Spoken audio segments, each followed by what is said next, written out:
Olá, meus amigos, Deus abençoe a todos que creem em nome do Senhor Jesus Cristo. Nós temos falado muito sobre a fé e mostrado os frutos da fé. Vocês todos os dias não podem reclamar, não podem lamentar, não podem dizer, eu não sabia que a fé fazia isso. Eu não sabia que Deus é hoje como foi no passado. Eu não sabia que Deus queria e quer o melhor para mim. Eu não sabia. Não, você não pode falar isso.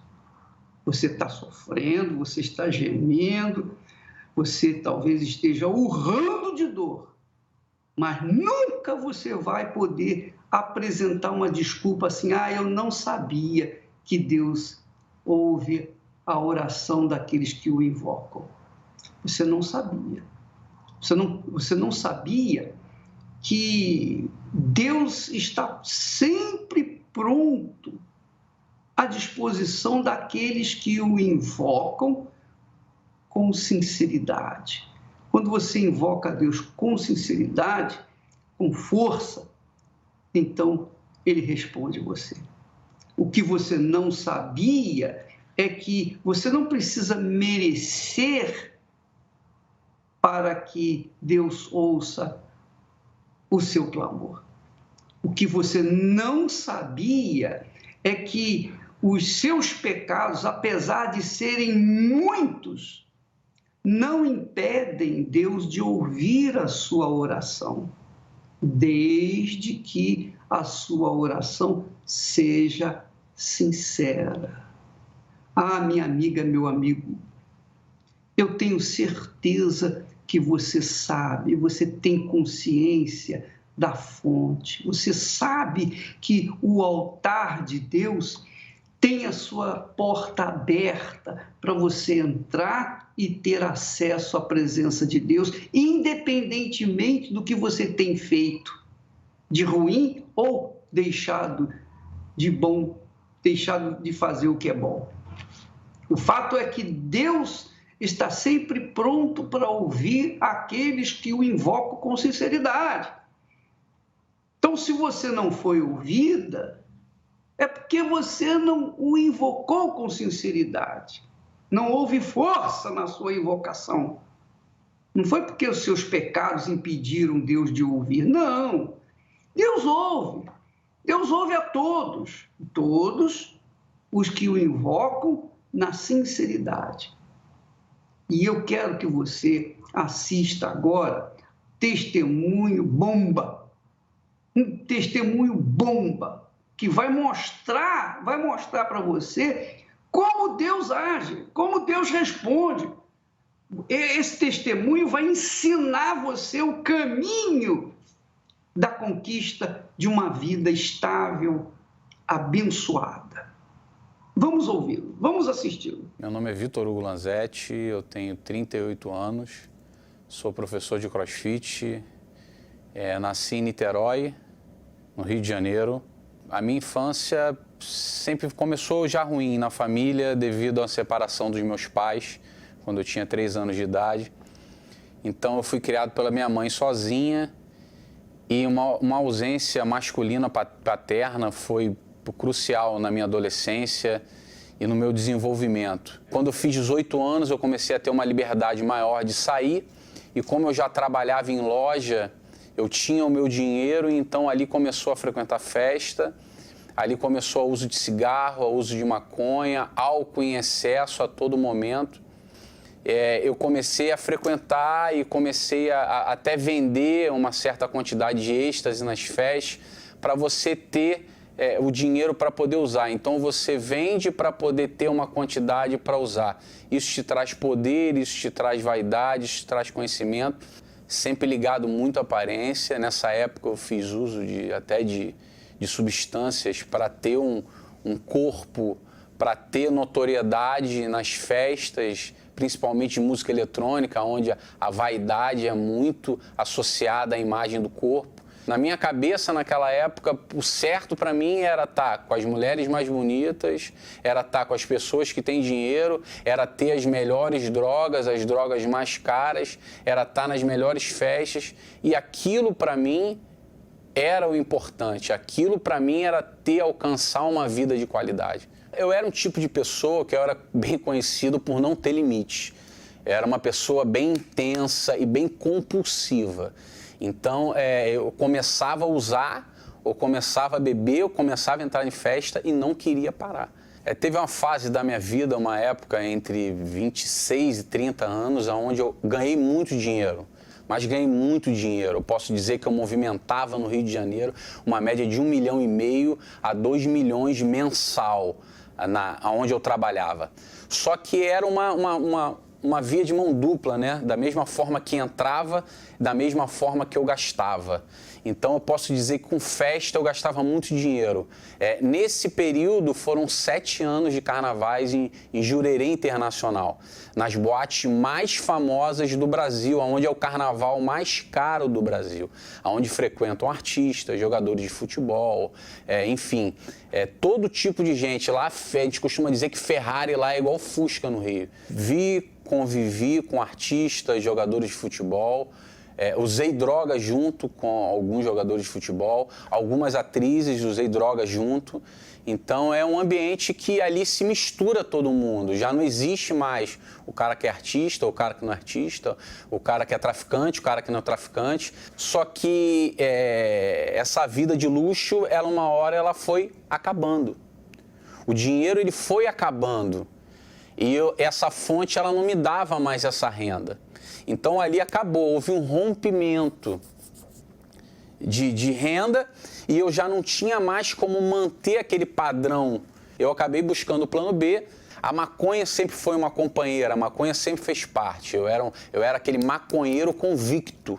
Eu defendia a maconha, defendia o uso de maconha, eu acordava, fumava maconha, comia, fumava maconha, ia no banheiro, fumava maconha. O meu dia girava em torno de fumava maconha quase 24 horas por dia, a todo momento. Só que veio a cocaína. A cocaína ela ficou associada a todo momento de prazer na minha vida. A degradação, a descida da ladeira, o ponto crucial foi a cocaína. O uso começou a ser mais constante. O uso começou a ser mensal, o uso começou a ser semanal, quando de repente o uso estava quase que diário. Sem essas coisas externas, eu não tinha vida. Eu não tinha prazer na vida. Eu estava sempre triste, cabisbaixo, o dia já estava invertido pela noite, quer dizer, eu ia dormir 6 horas da manhã para estar acordando 2 horas da tarde e tudo se inverteu, tudo girava em função de beber ou de me drogar ou de ter prazer. O que aconteceu? Eu nunca tinha roubado, eu nunca tinha tirado de quem tinha me acolhido para fazer uso de droga. Então, esse evento foi um evento que marcou, porque eu estava num churrasco de família com as pessoas que tinham me acolhido, com as pessoas que tinham me trazido para dentro da casa delas. E naquele momento ali, num churrasco, eu esperei todo mundo dormir e roubei o dinheiro da bolsa de uma pessoa que me amava muito, roubei a chave do carro e fui pro morro. E cheguei no morro e me vi na beira da janela, cheirando com cracudo no meio do baile, usando cocaína, e voltei para casa a 1.000 por hora, acelerando o carro com tudo, cheio de droga em casa. E passei o resto do domingo inteiro cheirando cocaína sem ninguém saber. Porque ninguém sabia do uso da cocaína, ninguém sabia, eu tinha vergonha. A cocaína ninguém sabia. E eu passei o dia usando cocaína. Eu lembro que na segunda-feira eu acordei muito mal. Muito mal, deprimido. E eu lembro que eu estava muito mal e eu lembrei, veio um estalo de lembrança de tudo aquilo que eu tinha vivido. E eu lembrei da Igreja Universal. Eu falei, não, tem um lugar, eu lembro disso tudo, dá para recomeçar. Eu ajoelhei e pedi perdão e quando eu me levantei, eu já levantei com uma direção, domingo. Lembra? Domingo. E eu fiquei com aquilo dentro de... Um pouquinho aí. Então, é isso que eu queria explicar para você. Vocês que estão assistindo o testemunho do Vitor, você pode notar que ele era um sujeito pecador. Não tinha ninguém mais pecador. Ele vivia como se vivesse na Babilônia, como se vivesse na Sodoma e Gomorra. A vida para ele não tinha regra, não tinha disciplina, não tinha nada de ordem. A vida para ele não tinha nada de justiça. A vida dele era o próprio pecado. Ele só vivia de prazer, prazer e prazer. Ele só vivia de desobediência, de irregularidades, a chegar ao ponto até de roubar da pessoa que o amava para usar droga. Então, o que esse sujeito tinha que você que está me assistindo agora, que também está no pecado, na desobediência, na vida irregular, o que ele tinha que você não tem? A vida dele é o retrato da sua vida. Mas o que ele fez para mudar essa situação e o que você deve fazer para mudar a sua situação também? Aí esse é o propósito do testemunho do Vitor. Para que você aprenda a colocar em prática o que ele fez. Porque ele viu que havia um lugar que podia mudar tudo. E ele, pura e simplesmente, dobrou os joelhos e pediu perdão a Deus. Aí a pergunta é, como que Deus ouve um sujeito tão pecador como esse rapaz? Mas ele ouve. Ele ouve todos os pecadores. Mas os pecadores têm que estar sinceros, têm que falar com Deus com sinceridade, com humildade. E dizer, oh meu Deus, tem compaixão de mim. Só isso, não mais nada. Custa nada. Não custa, não vai tirar pedaço de você, não vai tirar prazer de você. Claro, você vai ter que ser humilde, você vai ter que ser simples, você vai ter que ser sincero, sincera. Aí está o segredo. Agora, olha só o que aconteceu depois dessa oração simples que ele fez a Deus. Vamos assistir. De mim. E me preparei o sábado inteiro. Eu lembro que nesse sábado tinha churrasco da galera, da rapaziada, o pessoal convidando. Eu falei, não vou sair de casa. Eu vou passar o domingo todo em casa. E passei me concentrando, falei, não, eu tenho que chegar. Passei o sábado inteiro em casa, falei, eu tenho que chegar domingo. E no momento que eu entrei na reunião, era o Bispo Jadson fazendo a reunião, não conhecia, não sabia quem era. E lembro que ele falou uma coisa na reunião que me chamou a atenção. Eu cheguei, entrei, sentei, na mesma hora que eu levantei, ele falou, você está afastado? Vem aqui na frente. Eu chorava, e perdão, chorava.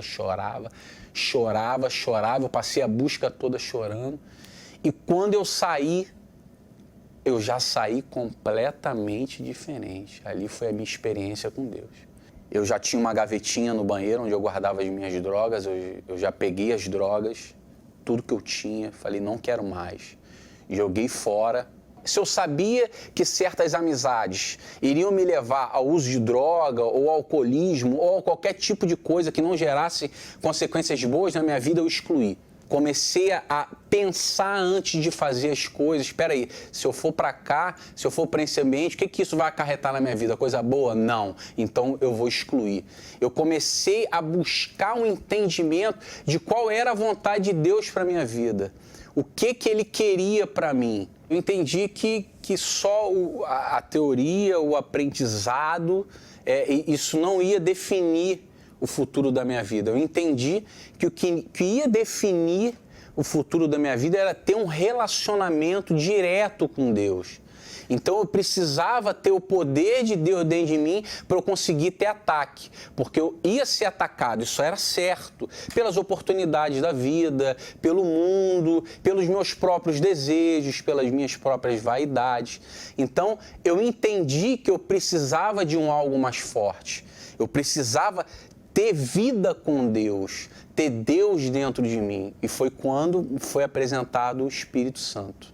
E na quarta-feira, eu lembro desse dia, eu estava em casa me preparando, fazendo uma meditação, eu peguei uma roupa bacana, eu pensei, para ir para as festas eu pegava a melhor roupa que eu tinha, eu peguei uma roupa bacana, me arrumei e fui para a igreja caminhando, pensando, meditando, falando, Senhor, me ajuda, eu sozinho eu não vou conseguir.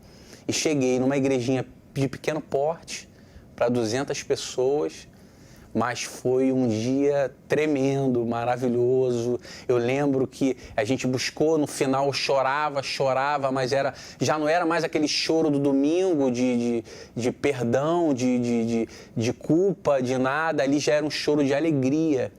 E eu lembro que eu falei para minha noiva nesse dia, saindo da igreja, eu falei para ela, agora já era, agora perdeu, agora a briga começa. Agora eu volto para o campo de batalha.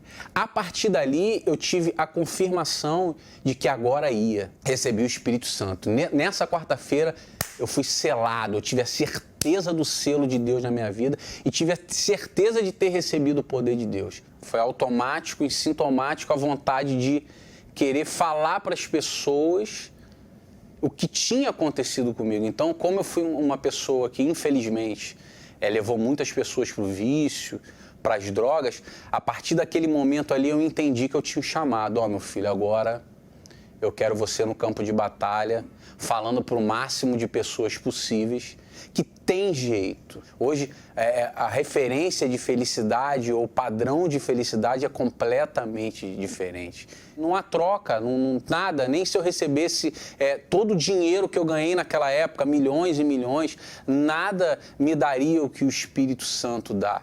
Então hoje eu tenho um lema que é: se viver é Cristo, morrer é lucro. Se eu morrer hoje, eu estou no lucro. Faz uma festa, porque se eu morrer hoje, eu tenho a certeza por quem eu vou ser recebido. Você viu que o rapaz, o Vitor, ele, logo depois que ele se entregou, que ele falou com Deus, ele tomou atitudes de obediência. Ele viu, ele entendeu, ele foi inteligente, ele percebeu que se ele continuasse com as drogas dentro de casa, fatalmente ele iria acabar sendo tentado e usá-la. Se ele continuasse com as mesmas amizades, fatalmente ele iria voltar para a vida. O que ele fez? Ele tirou tudo, ele abandonou, ele obedeceu àquela intuição da fé. Você tem essa intuição da fé, você sabe o que tem que fazer. Se você não faz, é porque você não quer fazer.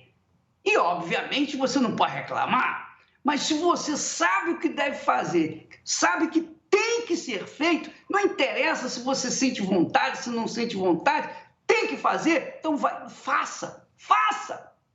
Do contrário, você vai continuar com a vida como está. Com Deus é assim, ele perdoa, ele ouve a pessoa, pode ser a mais pecadora da face da terra, ela pode ser a criatura mais perversa e imunda da face da terra.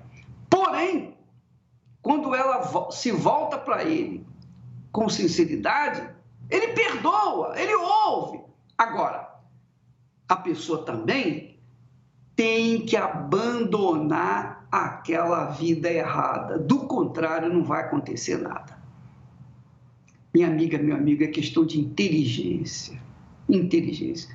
Você sofre porque você gosta de sofrer, eu acho. Eu penso. Porque nós estamos dando a receita do bom viver. Nós estamos dando a receita do bolo mais gostoso da face da terra, que é uma vida nova. Agora você tem que colocar essa receita em prática, do contrário, você vai gemer, vai continuar gemendo. Eu queria que você assistisse o testemunho desta senhora, a Luísa. Muito interessante, muito bacana, porque é uma repetição, quer dizer, de forma diferente, mas de vida, naturalmente. Vamos assisti-lo, por favor, agora. Eu já nasci com um problema de saúde, problema na pele. Aos 4 anos, não sei se pelos nervos que tinha dessa mesma doença, eu comecei a ter muitos medos. passei a ter visões de coisas que se mexiam. Eu venho de uma família muito ligada ao misticismo, e já da parte da minha bisavó, e a minha mãe sempre também foi ligada a essas coisas. Então começou a frequentar casas de videntes, cartomantes, médiuns, tudo para tentar que realmente a minha vida mudasse, que eu deixasse de ver aquelas coisas. Só que as coisas não sucederam assim. Entretanto, nesse meio termo, eu fui violada. Aí eu comecei a ser, além de uma pessoa nervosa, comecei a ser uma pessoa revoltada. Eu comecei a namorar, perto de 5 anos, e já estava tudo pronto para nós casarmos. Só que, entretanto, eu fui traída pelo meu namorado e o namoro acabou, o noivado acabou. Isso foi realmente muito triste para mim. Eu entrei numa depressão grande. Eu tinha uma pessoa amiga na minha casa, amiga do meu irmão, que assistiu a tudo, que me apoiou, que me acarinhou também, e que realmente quis namorar comigo e quis casar comigo. Vivemos muito felizes, tínhamos uma vida muito boa. Contraí hepatite C nessa altura. A depressão começou a ser compulsiva, de forma a que eu tinha paragens cerebrais. Aí a situação da parte espiritual piorou muito mais, porque eu comecei a ter visões horríveis, visões do mal. Eu via que uma pessoa ia morrer, a pessoa morria. Isto é um exemplo. Eu vinha do banco pela Ponte 25 de Abril, de repente eu vi o meu filho ser atropelado. Quando cheguei à Cova da Piedade, o meu filho tinha mesmo sido atropelado, tinha sido levado para o Hospital de Almada. Até que me disseram que isso eram espíritos que eu tinha, entidades que eu tinha dentro de mim, e que não havia nada a fazer, a não ser eu desenvolver essas entidades, esses espíritos. Nessa altura, o meu filho começou a entrar nas drogas, no mundo das drogas. Cheguei à conclusão e disse para a minha mãe de santo que queria mesmo que o meu filho largasse as drogas. Ela fez uma obrigação, entregou a cabeça para o espírito, fez tudo o que realmente ela lhe disse para fazer. Quando chegou no final, ela virou-se para mim e deu uma resposta do espírito, e que realmente o espírito tinha dito que ele iria ser uma pessoa desgraçada o resto da vida, que ele iria continuar a roubar, porque estava escrito que ele ia ser assim. A minha filha também, com uma depressão enorme. Um dia eu pensei que eu tinha a paz quando morresse. Aí eu ia ter a paz. E eu decidi que naquele dia eu ia ter paz. Eu entrei pelas águas adentro, decidida a cometer o suicídio para finalmente ter paz. Eu não aguentava mais. Por acaso fui rebuscada por um pescador, e nesse dia eu disse que se realmente existia Deus e se eu não estava no lugar certo, que então que me dessem um sinal e eu iria embora. Eu senti uma vontade enorme de deixar tudo. E deixei.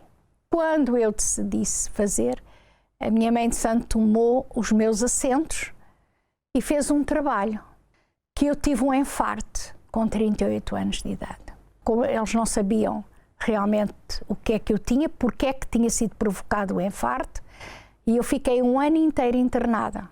Entretanto, eu comecei com hemorragias consecutivas. A médica chamou a minha mãe, chamou o meu irmão, e que não havia nada a fazer. Não sabiam se eu podia durar 1 hora, 1 dia, 1 mês, não sabiam. E ela ligou o rádio. Quando ligou o rádio, estava um senhor a fazer uma oração e chamou a minha atenção. Passei a ouvir todos os dias. E um dia, eles falavam realmente que havia um Deus que podia libertar dos vícios, um Deus que podia curar. E eu pedi à minha mãe para me levar.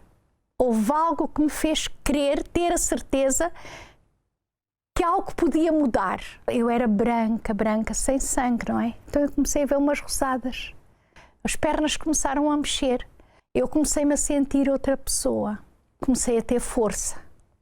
O meu filho realmente mudou. eu reconheci que eu estava liberta, que Deus tinha feito um milagre na minha vida, que Deus estava a fazer um milagre na vida do meu filho. E aí eu comecei a lutar com todas as minhas forças. Sem o Espírito Santo eu não teria forças, eu não teria ânimo, eu não teria vontade de caminhar, de olhar em frente e dizer: este é o objetivo de Deus, este será o meu objetivo. Eu tinha tanta sede de ter o Espírito Santo que, a certa altura, eu buscava Ele com tanta intensidade, em casa, na igreja, que um dia eu estava em casa a arrumar a minha cozinha e eu vim cantando, eu vim louvando. Eu peço desculpa, mas eu estava a lavar a louça e recebi o Espírito Santo. É impossível uma pessoa esquecer esse dia. Eu, depois de ver, eu louvei da janela, eu louvei a Deus. Vim para dentro, continuei a louvar, continuei a cantar, continuei a buscar. Houve em mim uma alegria tão grande, uma paz. Eu não parei. Eu fazia as coisas, eu cantava, eu tinha sede de cantar, sede de buscar, sede de louvar. E assim eu recebi o Espírito Santo. O Espírito que fez tudo em mim, que me deu vida, que me ressuscitou, que me deu vida, que me tem dado força todos estes anos. Podem vir os problemas que vierem, pode acontecer o que... Eu não tenho medo de nada. Eu tenho o Espírito de Deus comigo, Ele não falha.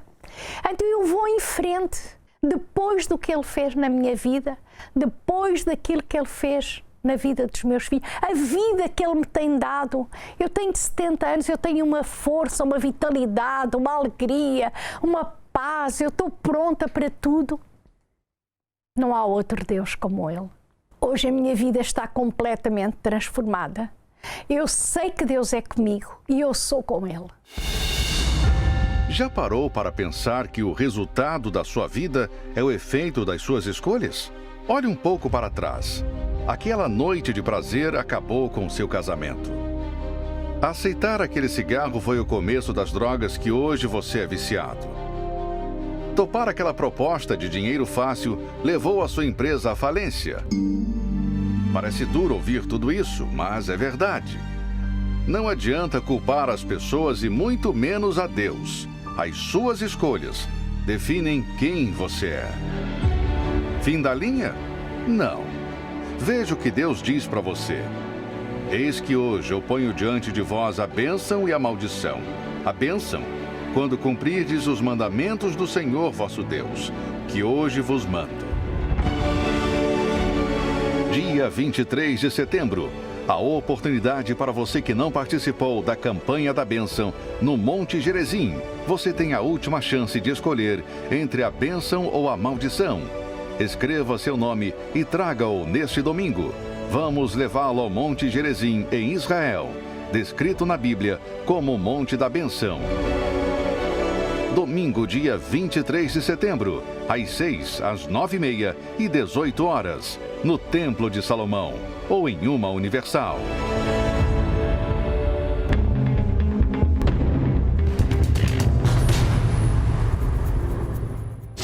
Meu nome é Tânia Faria Vilela Reis, eu sou médica. Eu sempre tive muito preconceito contra a Igreja Universal, porque eu ouvi muitas notícias na mídia, em jornais, TV, às vezes as pessoas também comentando, falando mal, falando que a igreja era enganadora, roubava as pessoas, que era uma seita. E isso me fez ter maus olhos para a igreja. O Bispo Macedo, eu imaginava que ele era a pessoa mais terrível do mundo, uma pessoa abominável, porque o que eles falavam do Bispo Macedo eram coisas assim absurdas. E eu acreditava, porque a mídia ela é influenciadora. Infelizmente, eles podem falar coisas, criar coisas. Ele era um homem mau, inescrupuloso, que ele abusava das pessoas. que ele roubava, só não achava que ele matava, o resto eu achava que ele fazia tudo. E porque era a imagem que passava dele pela mídia, e eu acreditava que isso era uma verdade. Mesmo a gente tendo estudo, a gente tendo uma inteligência, muitas vezes a gente é influenciado pela mídia. A mídia, ela tem um poder muito grande de criar imagens de pessoas, de coisas, e isso conseguiu criar isso em mim, né? Em mim e muitas outras pessoas que eu conheço do meu meio. Eu era uma profissional que realmente, assim, os pacientes gostavam de mim, eu tinha uma família, um marido, um casamento estável. Eu não tinha por que estar assim, mas era um vazio que me consumia, era uma coisa muito ruim, muito angustiante. Estava com síndrome do pânico, depressão, insônia, não conseguia dormir à noite. Meu filho tinha terror noturno, acordava muitas vezes, 12, 13 vezes à noite. Eu não tinha mais motivação para viver, eu não queria mais viver. E o mais interessante é porque o lugar que eu critiquei tanto foi a minha última porta. Eu falei para Deus, quando uma paciente me convidou para ir para a igreja, eu falei para Deus que ia ser o último lugar. Mas antes disso, eu já tinha tentado ir na Igreja Universal algumas vezes, saía de lá com ódio, achando que eles pagavam as pessoas em dia de libertação, eu achava que era um teatro.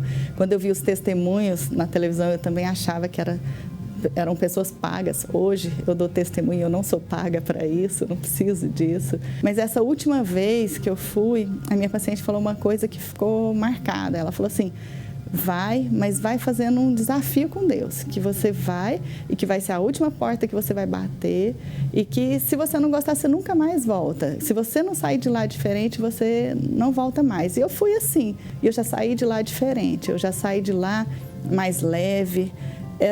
A minha vida exterior não tinha mudado, mas por dentro eu já saí um pouco diferente, já saí dormindo à noite, eu já comecei a ter esperança de que as coisas poderiam mudar, ser diferentes. Eu fui vendo que o que a mídia falava não era verdade, era incompatível, e que o que a Igreja Universal falava era muito baseado na palavra de Deus. E quem é cristão busca seguir a palavra de Deus. Então, assim, a gente usa a inteligência, a gente aprende na igreja mesmo a comparar o que está sendo dito com a palavra de Deus. Eu tenho paz, eu tenho o poder de Deus dentro de mim, eu tenho experiência com Deus, eu tenho intimidade com Deus.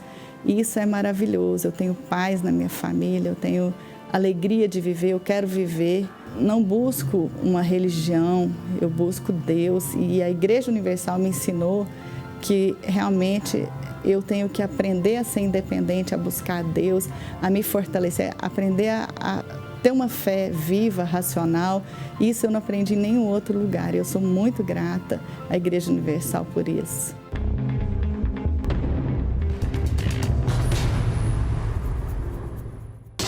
Meu nome é Kélida, eu sou enfermeira e eu ouvia falar muito mal da Igreja Universal. A mídia vendia de uma forma negativa e eu não gostava do Bispo Macedo e não gostava da Igreja Universal.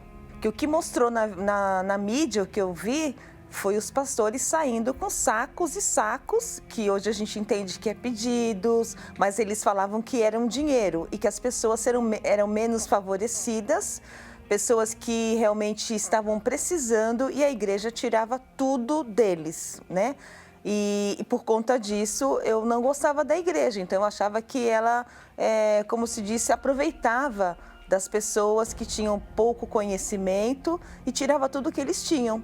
Era que é Zé Povinho, que as pessoas não sabiam pensar, ou estava com algum problema que não tinham um consentimento no pensamento de uma forma real e que todo mundo conseguia manipular o pensamento daquelas pessoas a ponto dela dar tudo o que elas tinham e ficar cada vez mais pobre. Era isso a minha concepção naquela época. Eu gostei que ele foi preso, que eu falei, estão fazendo pelo menos justiça nesse país, essas pessoas vão enxergar que elas estão indo para o caminho errado, que estão sendo enganadas. A evangelização, eu até começava a ouvir, mas quando eu ouvia falar que era da Igreja Universal, eu não aceitava. Eu não aceitava, virava as costas, não quero, nessa igreja não piso. Quando chegava no serviço, quando eu estava começando a trabalhar, sentia dor de cabeça, mal-estar, a ponto de eu pedir a conta e sair, mas não era aquilo que eu queria. O meu casamento longe, eu sentia saudade do meu marido perto, a gente brigava muito e dormia um virado para um lado, um virado para o outro. O meu filho tinha 1 ano e meio, sem mais, sem menos, ele ficava doente. Então, a minha mãe, ela começou já a ouvir o programa da igreja na televisão. E ela viu a minha vida como estava. A minha mãe pediu para minha irmã me levar, né, na igreja, mas ela não falou qual igreja que era. E aí eu fui. E quando eu cheguei lá, eu lembro muito bem, foi numa reunião de sábado pela manhã, eu fui muito bem recebida. Então, o primeiro momento na minha cabeça era que a gente nem seria bem recebida, que o negócio lá era só dinheiro.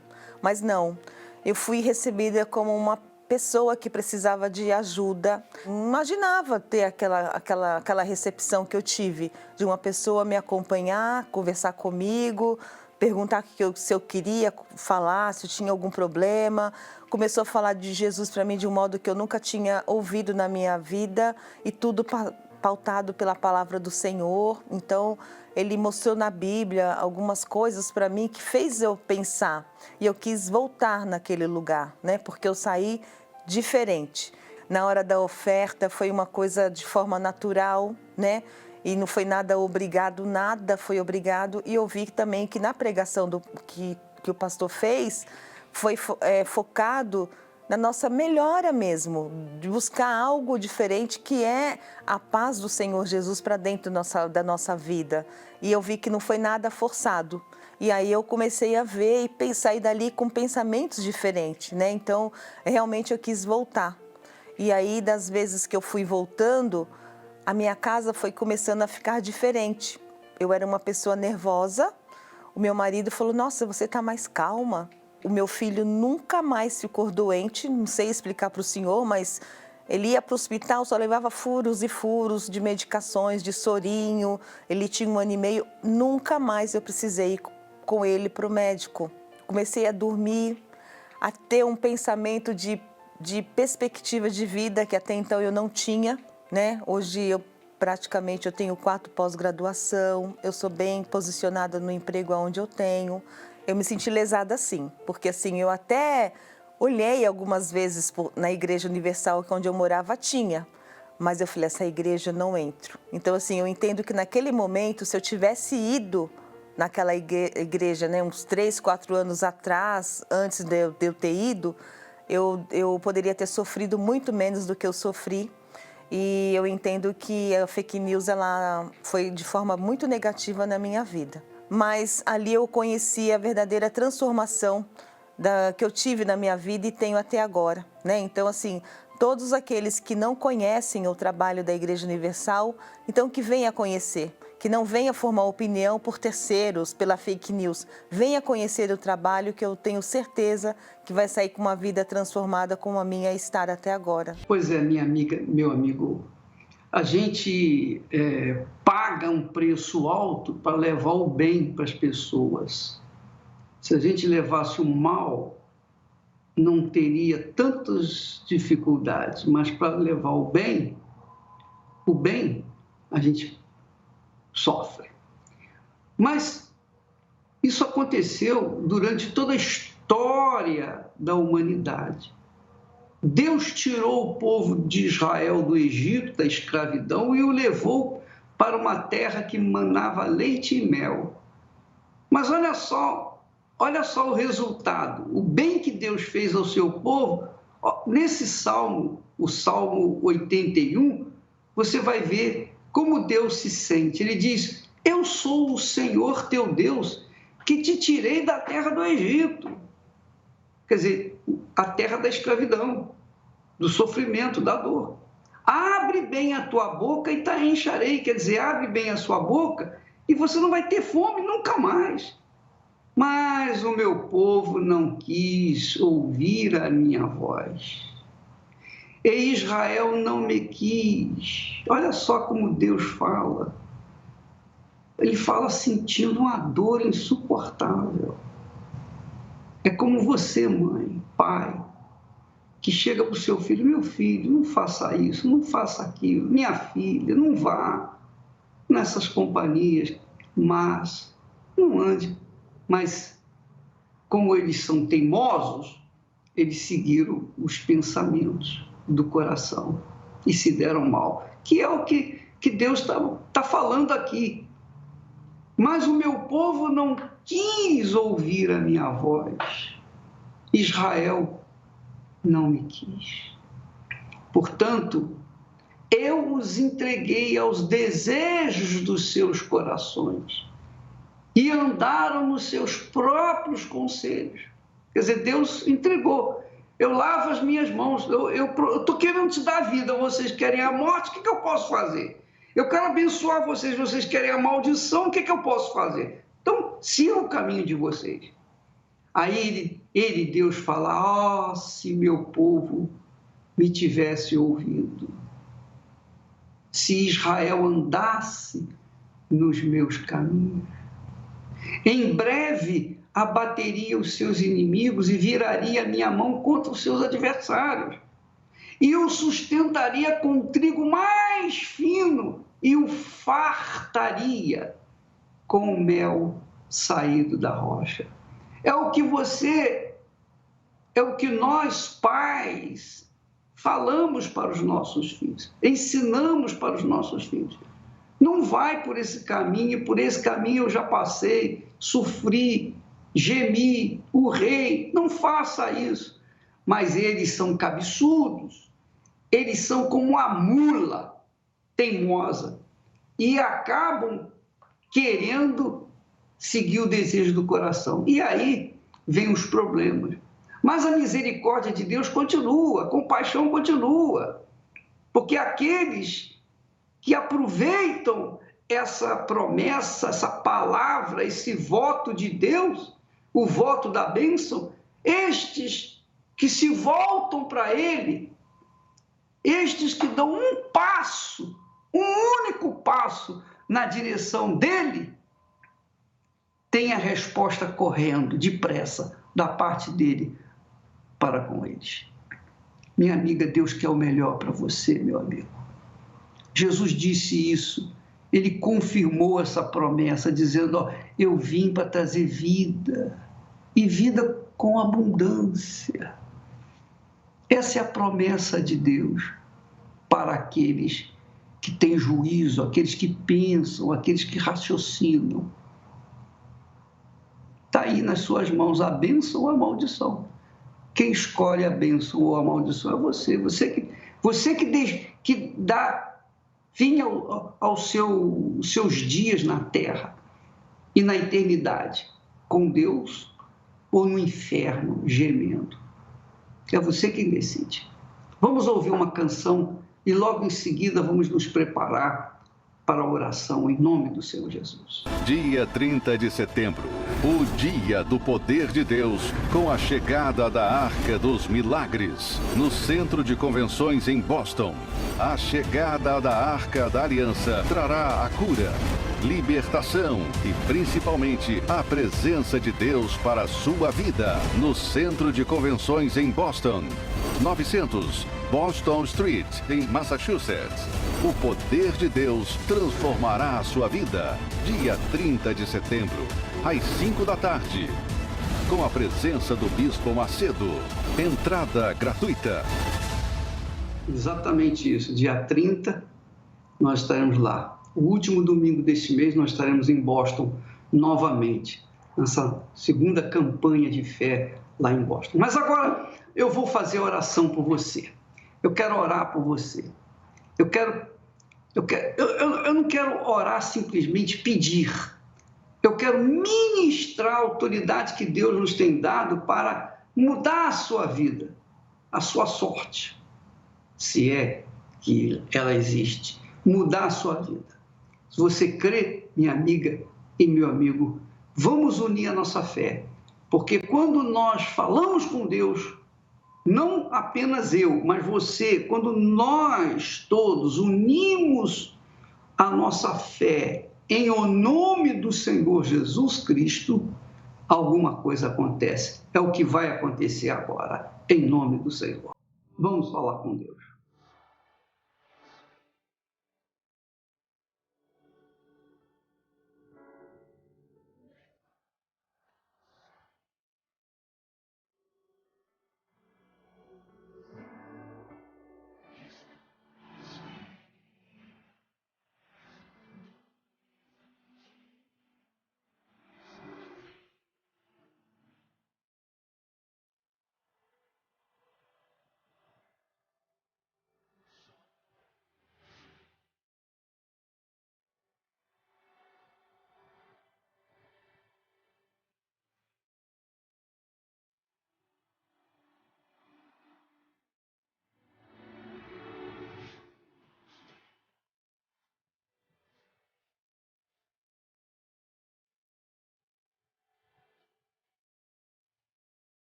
Meu Pai querido e amado, em o nome do Senhor Jesus, nós estamos diante dos teus olhos, inclinados diante do teu trono, o trono de justiça, o trono do que é certo, o trono de harmonia, de paz, de vida, o trono de vida com abundância.